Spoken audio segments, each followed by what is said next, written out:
patience, integrity, and perseverance.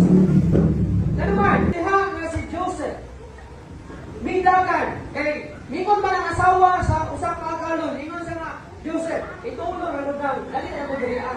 Amo, ituyo siguro, bilin itong iyang tuwalya. So, ipatunol kay Joseph. Doon ko rin sa banyo ba o aso ba? Doon ko rin ihatag sa ako ang tawid. So, idoon si Joseph ito, pag doon na ito kay ihatag ang tawid, ibira siya sa kwarto. Pag bira, kay doon, lagi na doon ay may tabong ang asawa sa agalon, bintagan siya. O sa walang pasanidagan, mingon siya nga, dili ako makahimo sa pagpasimpala sa akong Diyos. Dahil dagan, pagdagan niya kay nagulitan man ang iyang tapak.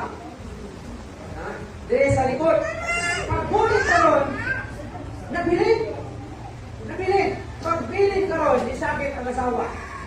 Kung di-skandalo, naghimo siya, iskandalo, mingon siya, kuhaan ko, giatin ko ang blumos ni Joseph. Ang piliyalan sa akong bana. So, sa dihang inabot ang iyang bana, o tisukuha, gidakop o gibilanggo si Joseph. O dito sa prisuhan, siya nabilanggo sunod sa mga katuig. Can you imagine? Paringan na karon, dagang mga istorya, dagang na preso, na wala sa posible. Kaya si Joseph na preso ang wala sa naghimo siya matarong katubangan sa Ginoo, pero gipreso siya sa nasod sa Ehipto tulad sa mga katuig, pero nagpapailubon siya uban sa pag-amping sa iyang integrity. So ingon na mga Kristohanon, dapat atong ampingan ang atong integrity. Ingon na mga Kristohanon, kaya kung makita ka nga masawayan nandito sa uban ng mga tao, basin na ng mga tawhana, di naging pangalagan sa Ginoo, kaya imong kinabuhi, labaw pa man sa kabadlungon sa iyang kinabuhi.